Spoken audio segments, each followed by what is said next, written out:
Hey, what's going on, everyone? So, let me ask you a question. What's your relationship with Grand Theft Auto Online like?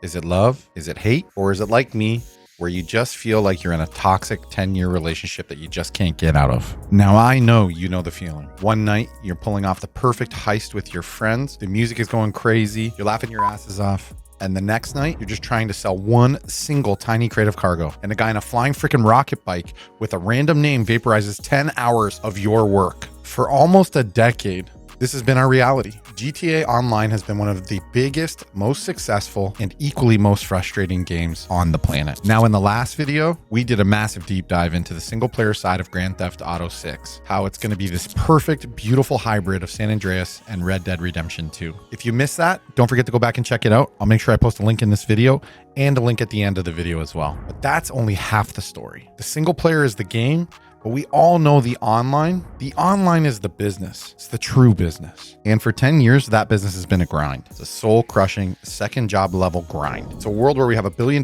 flying bikes, but we still get text messages from Brucey about bull shark testosterone. It's a world meticulously designed to get you to one single conclusion. You just gotta buy the shark card. It's been a glorious, beautiful, multi-billion-dollar golden cage. A world where we are the consumers and Rockstar is the one and only creator. For Grand Theft Auto 6, Rockstar isn't just building us a bigger, prettier cage. They're not just making GTA 2 online. They're doing something so much bigger, so much more ambitious, and honestly, so much smarter. That is something that's going to change the entire industry. They aren't just building a game, they're building a platform. Today, we're not talking about Lucia and Jason's story. We'll save that for another video. We're talking about the real revolution, the one happening online.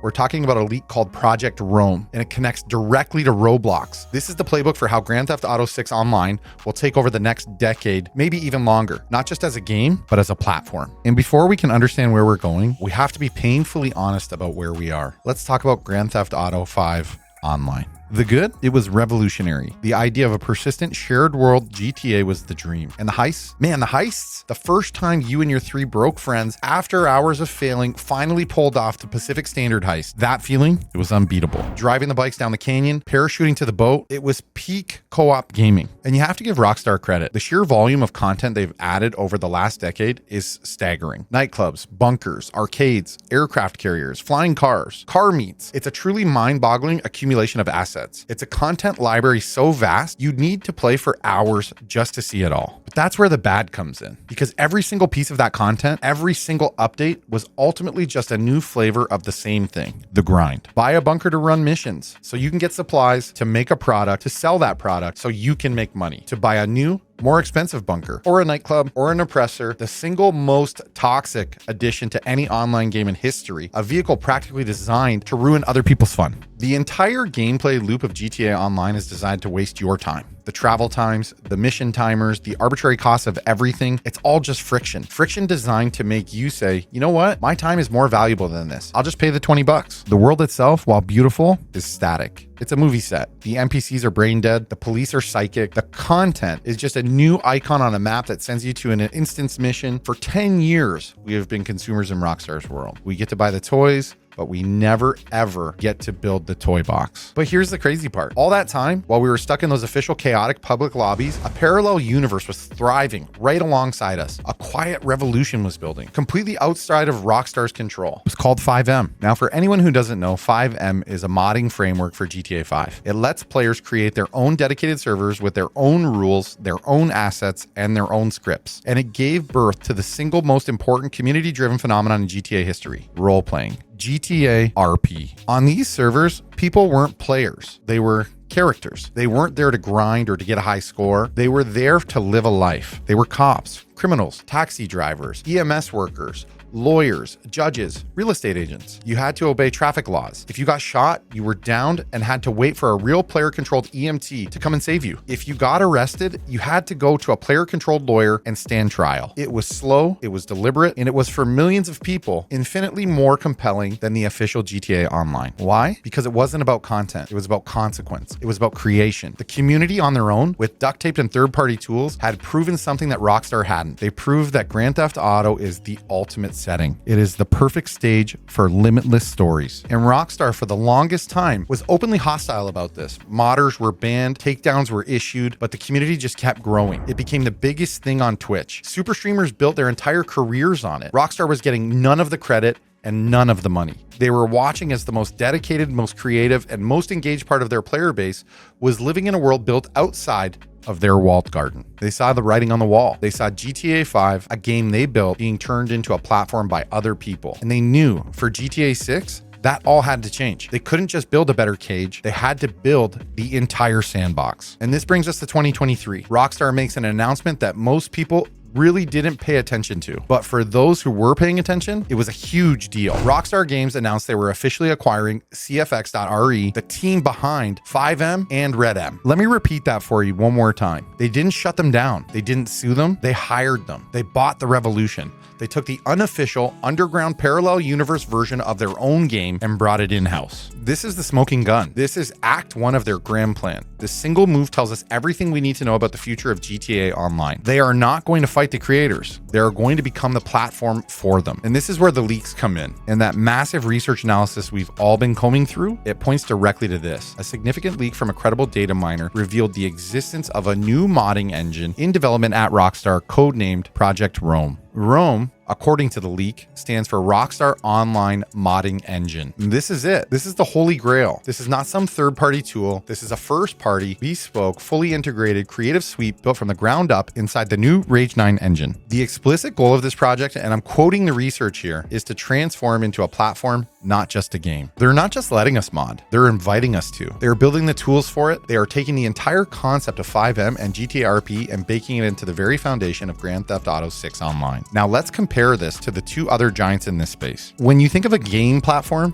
you think of Roblox. Roblox isn't a game. It's an engine and a marketplace. The company doesn't make the games, the players do. And it's a multi-billion-dollar economy. When you think of Fortnite, you don't just think of Battle Royale anymore. You think of Fortnite Creative. You think of the in-game concerts, the social hubs, the brand new islands, and the game modes being pumped out by creators every single day. Roblox and Fortnite represent the new paradigm. They aren't just games, they are ecosystems.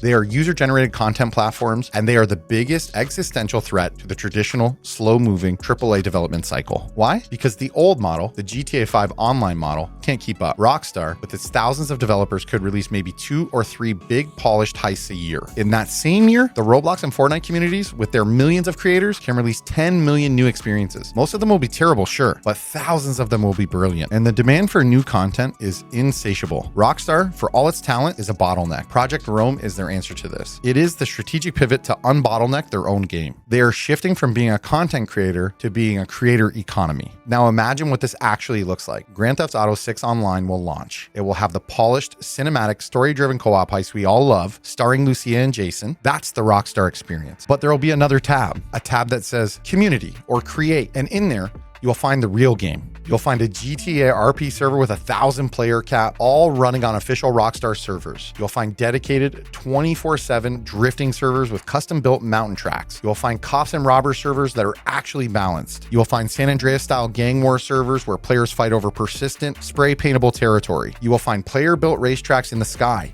insane stunt maps, zombie survival modes, single-player detective stories, and a million other things we can't even imagine. This is how GTA 6 Online survives for 15 or 20 years. Not by Rockstar slowly dripping content, but by Rockstar empowering its players to build the content themselves. The research mentions the community's fears. A lot of fans are worried this will make the game too unserious, or that it will dilute the brand. They're picturing the chaotic, meme-filled lobbies of Roblox. And that is going to be Rockstar's greatest challenge, of course. How do you balance freedom and quality? How do you empower your community while maintaining that Rockstar level of polish? And I think the answer is almost certainly a two-pronged approach. You'll have the Rockstar curated content, the official high production stuff, and then you'll have the creator portal, a wild west of new ideas. They'll almost all certainly have a marketplace, a revenue sharing system, system, the best creators, the ones who build the most popular servers, the most popular game modes, the best custom cars, they'll get paid. This is the future. This is the grand strategy. For 10 years, Grand Theft Auto 5 Online was a game where we were told what to do. We were given a shopping list and a grind. It was a digital prison. And even if it was a fun one, we were still just players locked in a cage. Grand Theft Auto 6 Online is being built to be the exact opposite. It's an invitation. It's a soundstage. It's a tool set. It is Rockstar, the most meticulous, controlling, perfectionist developer on earth, finally looking at its millions of fans and saying, we can't do this alone. You're all too creative. You're too fast. We built the world. Now you go build the game. The research calls this, and I agree, arguably the most significant strategic pivot in the company's storied history. They are moving on from competing with Call of Duty to competing with Roblox and Minecraft. And they're doing it with the most powerful brand, the most advanced technology, and the most dedicated community on earth. This is so much bigger than just a new map and new guns. It's a whole new philosophy. Grand Theft Auto 5 asked us to consume. Grand Theft Auto 6 is going to ask us to create. And I think the only question is, what will we build? So that's my take on GTA 6 Online. And the hype is getting absolutely massive. So I want to put the big question out to you guys again. Do you think GTA 6 will actually live up to these insane expectations? Or is the hype just too big now to overcome? Let me know your thoughts in the comments below. And if you want to see me playing GTA 5 Story Mode for the first time ever in 2025, join me right now. Make sure to hit that like button, subscribe for more deep dives on GTA 6. Trust me, we've barely scratched the surface. Thanks for watching, and I'll see you in GTA 5 and 6.